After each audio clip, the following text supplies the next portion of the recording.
Joshua 4.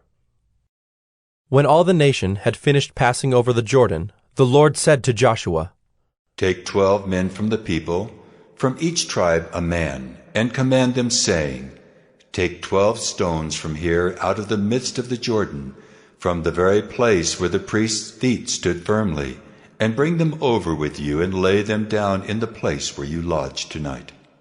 Then Joshua called the 12 men from the people of Israel, whom he had appointed, a man from each tribe.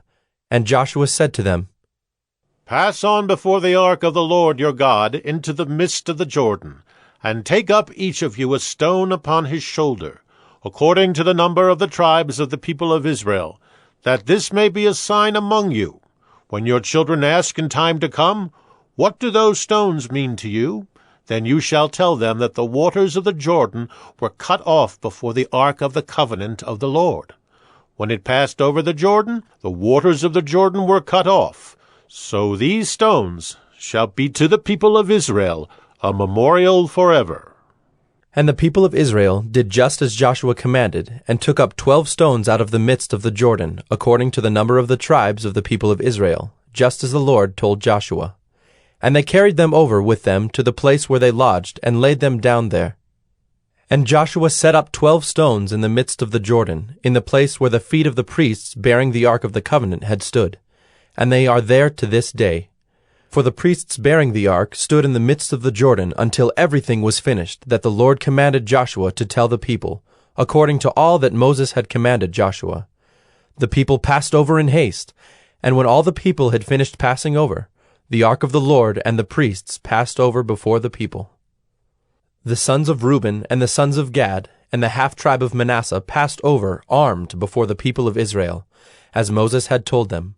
About 40,000 ready for war passed over before the Lord for battle to the plains of Jericho.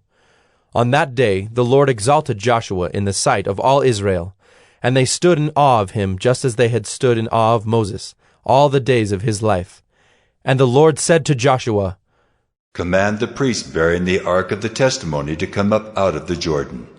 So Joshua commanded the priests, Come up out of the Jordan. And when the priests bearing the ark of the covenant of the Lord came up from the midst of the Jordan, and the soles of the priests' feet were lifted up on dry ground, the waters of the Jordan returned to their place and overflowed all its banks as before. The people came up out of the Jordan on the 10th day of the first month, and they encamped at Gilgal on the east border of Jericho. And those 12 stones which they took out of the Jordan, Joshua set up at Gilgal. And he said to the people of Israel, When your children ask their fathers in times to come, What do these stones mean? Then you shall let your children know, Israel passed over this Jordan on dry ground.